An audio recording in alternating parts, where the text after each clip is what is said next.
What would you do if the world was gonna end? The Garrity family doesn't want to meet the end. They've just got to get to safety, but it certainly will not be easy because there's generic shit happening and some stupid cliched things. But they got to safety, the world ended, except for a few audiophiles in Greenland. Now we've got Greenland too. We had Greenland. Now we've got Greenland too. Why do we even have Greenland too when the first Greenland didn't warrant a number two? But now the Garrity family must travel into the world with radiation, and they've got to get to the crater point where they'll have so many resources. But John Garrity isn't doing too good, but his wife and son are, and now they've got the kindness of strangers, even though that puts them in danger throughout Greenland too, throughout Greenland too. Boy, this movie's certainly number two, like in Jurassic Park. Boy, it might be more. Greenland 2 Migration is the sequel to Greenland. Who remembers Greenland? Shut up. No, you don't. Barely anybody does, because back during the pandemic, Gerard Butler was in a disaster film that was actually a little more grounded. I mean, kind of makes sense considering they were stealing lots of cars. They were just trying to get to the Greenland base. Essentially, it's a bunker. There were bunkers in other places such as France and Britain and stuff like that. And at the end of that film, we saw Gerard Butler. We saw Morena Baccarin, who is gorgeous, good grief, with the utmost respect, and their son, who had diabetes, shrieking Wilford Brimley noises. I don't think he's been shrieking for a while. Maybe from his cocoon. That is a deep cut. Let's get back to Greenland. So we heard other audio clips and basically transmissions. So now some 5 years later, the Greenland bunker is running out of resources. The world is starting to really change a whole lot because there's lots of storms, almost geo-type storms. Man, there's more geostorming in this goddamn movie than there was in Geostorm. I need to rewatch Geostorm at some point. I remember hating it. But man, Gerard Butler, he has a disaster, drama, whatever thing on lock. I mean, like Jason Statham has the Working Man, like in the film called Working Man, where he just kills people and beats people up because that's what Jason Statham does. And Liam Neeson has the market cornered on doing weird action movies and also the Naked Gun remake. So yeah, Gerard Butler must get his family to safety, along with some survivors, but really it's just about the family. And every stranger that basically tries to help them meets an unfortunate end. Is that a spoiler? Probably. Do I care? No, because Greenland 2 is absolute dog shit. One of the worst disaster movies, especially disaster movie sequels, that has existed in the last 25 or so years. This, if you thought, like, say, Red Planet was really bad, and I know that wasn't a sequel, but it was a pretty bad disaster movie, shall we say. If you thought, like, other, disaster, like the Asylum ones, the Aftershock or Earthquake 10.5 or whatever the fuck those names were. If you thought movies like that were bad, yeah, you ain't seen nothing yet, baby. You ain't seen nothing yet. And I wish that Greenland 2 wasn't around. That's why I did a very long intro, a very memorable Sheryl Crow song. If anybody knows what that song is, let me know in the comments. But yeah, we have returning actors, Gerard Butler, Morena Baccarin. But this time, the son Nathan is played by Roman Griffin Doug. If you remember that, I think it's Roman Griffin Davis, actually. I wrote it down wrong. He was in Jojo Rabbit. Remember Jojo Rabbit? That movie is a whole lot of fun. Introduced us to Thomasin McKenzie, who's going to have a great career in just the last few years. So good on that. I do want to shout Amber Rose Reva, who, good grief with respect. Good grief.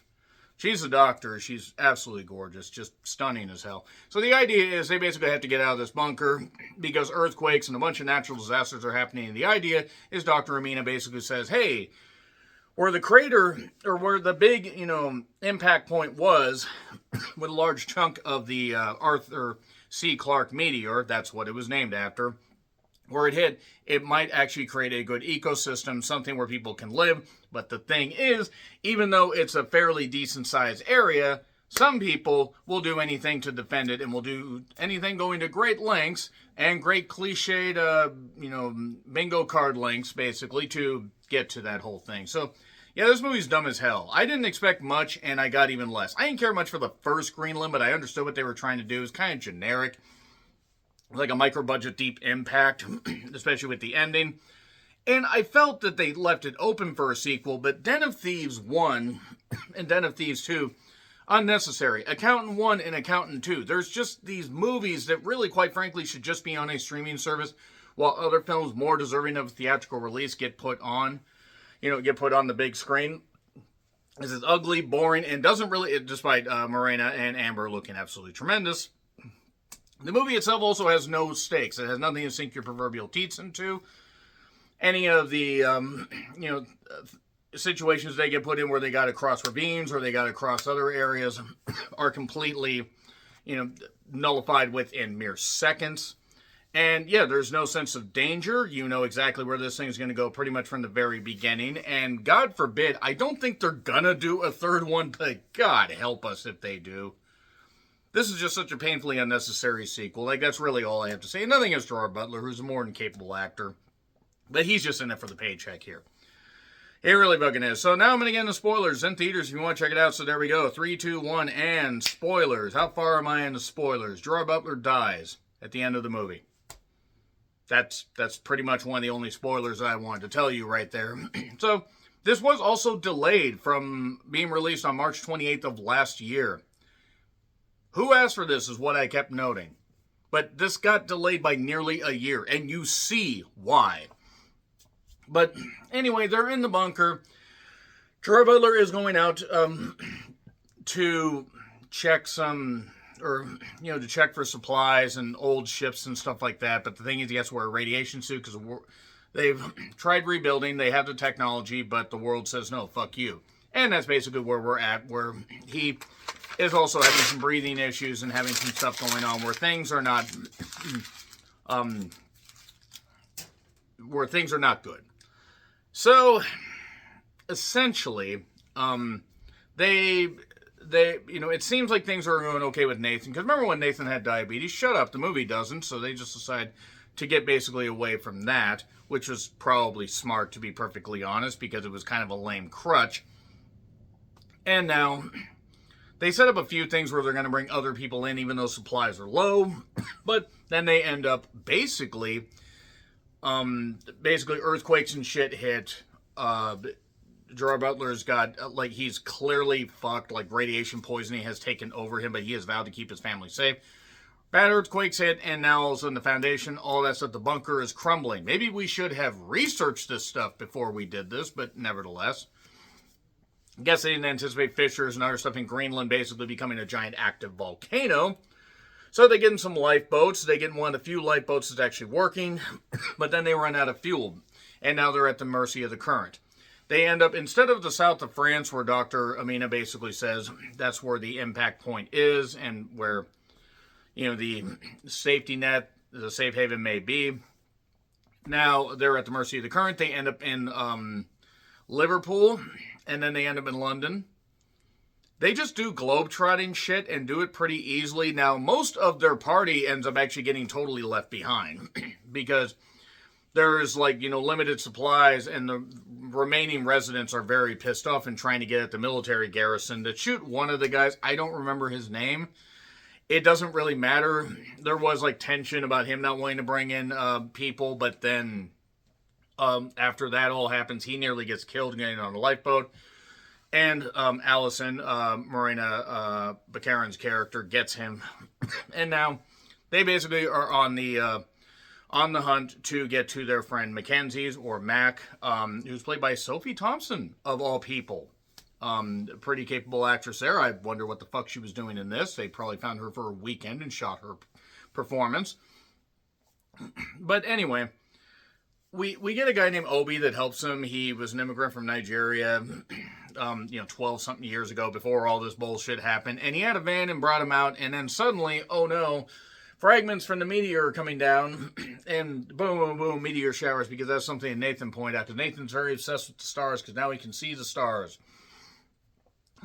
And Obi ends up basically getting killed. They take supplies out of the man, and they go on a trick, and they end up at Mackenzie's house, or Mac's house, and they end up basically, everything's okay. She knows them. She's taking care of some Alzheimer's patients that don't understand what's going on. That's very nice. But no time for that. We can't focus on that because John is clearly sick. He says he has weeks to live. I vowed to get you to safety. Can't focus on that emotional stuff because we have to go all the way to the south of France. So she says, hey, I have a car that I stole from somebody. You probably should have enough gas to get you there, or at least pretty far. So go ahead, take it. And they drive to the English Channel. And then they're able to drive over quite a bit of the English Channel because the water is gone. All the stuff that's going, he did all this, and yeah, no time for that. Can't focus on why that's a thing.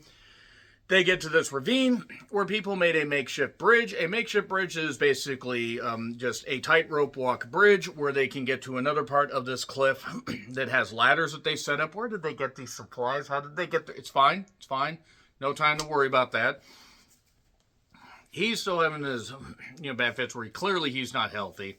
The family barely makes it across because you got people arguing. There's earthquakes, wind, all this stuff hitting because, it's so dangerous. The thing is, they amp up the amount of danger, but it's not really that dangerous. So then we basically see the family banding together to try to get, they're trying to just get to the south of France because he knows he doesn't have a whole lot of time left. And this French guy ends up finding them. I don't remember his name. I don't care. But it's just so funny, that guy, Obi, helped him. He was a stranger. He got killed. Mackenzie seemingly did. She seems like she's doing okay now. It probably won't last for much longer than a year or so because you're hearing violence and stuff, and she can't abandon these people, and she's happy where she is. Also, she's much closer to the end than she is at the beginning. Speaking of which, this movie's about 20 minutes shorter than the previous one, and that's probably smart because the first one did seem a little bit stretched out. This one, however, simultaneously rushed, and yet not a lot is really happening, despite the fact they're trying to keep it busy. Then they bring in this French guy, who helps him, takes him to this part of the north of France. Nathan instantly falls for the guy's daughter. The daughter falls for him because he shows her something he made on this sheet with like stars and stuff like that. And it's so, there are elements to this that seem like they were trying to like bunch in a bunch of stuff, or bunch in a whole, number of things to possibly get a sequel out of the sequel. No, fuck you, Greenland 2. Don't you dare try to do that. And this is, by the way, from the same director that did the first one. He also did, I think, Angel Has Fallen, if I remember right. That was the third Olympus Has Fallen movie. And basically, they are gifted that van and a picture from this guy that basically says, talk to this commander. He knows me. It's an old picture. I can't leave my wife because the radiation poisoning or something or whatever, doesn't really matter. But take my daughter with you. And clearly the son's happy, and the daughter's like, okay, well, I'll just leave my parents then, and I'll just go with these strangers my dad rescued. And by the way, during this part with the car back going towards the English Channel, there was actually a gunfight that Dr. Amina got killed in. So I guess Amber Rose Reva's character didn't mean anything. You take that much beauty out of the goddamn movie, what the fuck's wrong with you? But Allison was able to shoot the one guy that was doing the shooting. I thought it might have been a couple people based on the amount of shots, but I guess it was just one. It was so badly filmed, though, you didn't really know or care. So it's just the three of them. Now it's the four of them because the French daughter went with them. And they are fighting through a lot of this stuff. They're fighting, they're going to be fighting possible insurgents because this military garrison that sort of is aligned with the nice people that that French guy had mentioned before. And I know he had a name. I don't fucking care. But they end up basically having to go up this mountain, and they're having to battle these insurgents and stuff like that. But they get to where this commander is. They get up this mountain, they get up to where this commander is, even though they get in a firefight and stuff like that, because people are trying to protect these resources. They're actually trying to make sure things are okay. And as they get to this command center, the daughter notices, hey, wait a second, these mountains weren't here before. Ooh, it's shaping the world. And then it turns out that commander friend is dead. Gerard Butler basically says, look, I'm dying. I just want to get my family to the crater. And the guy just looks at him and says, yeah, okay, get on this bus. They get on this bus. Some insurgents show up, and they basically force these people off the bus, but then they start, and then the natives are getting restless, as Ernie Ladd would say, and hit him with a rock, and then Gerard Butler gets in a fight with one. He kills him, but also gets shot, or stabbed, or I don't know. He got hurt. And the bus driver also got completely just nerfed, so Allison decides to drive. Shockingly, as a woman driver in a disaster movie, she manages to make it. I'm very surprised too. That'll take care of the woman, the female audience, or the fairer sex, the better sex of, my audience score. Nevertheless, they managed to get the bus pretty far, and then they do get all the way up this goddamn thing, where he's not doing all that well, and they managed to get up and they managed to see the thing. He takes it in. But then, one thing that they had done, one thing I'm going to go back to for a little bit. Dr. Amina was buried, and John was saying some stuff over her grave, mentioning the ferryman, the coins over the eyes. You say it as a way to help them pass on, help them go on into the afterlife. And then the son does that for his dad as his dad is dying. Has no emotional depth at all. I'm making it sound a lot more emotional than it really is. And then we just end up with a bunch of flashbacks. We end up with a bunch of flashbacks of shit that we didn't like the first time, including stuff of where he was just about to die 2 minutes before. Why are you doing this? And then he basically says, tomorrow belongs to you, all of you. Safe journey on. And that's how he closes the movie. He also talked about building a better world. And there was comments of the new norm earlier. And oh yeah. I think Greenland should sue this movie for misinformation or whatever, or misrepresentation, whatever it is. No, just fucking no. F. Greenland 2 Migration gets an F. No danger, no thrills, no nothing. It's just a slop together sequel. It was a streaming movie that was really just put in theaters just to hopefully make a buck from suckers like me. So agree, disagree, what I said, like, share, subscribe, Twitter, Letterboxd, Blue Sky handles in the description. I'm John Rentland. Until we revisit the disaster subgenre again and see better things, happy trails to you.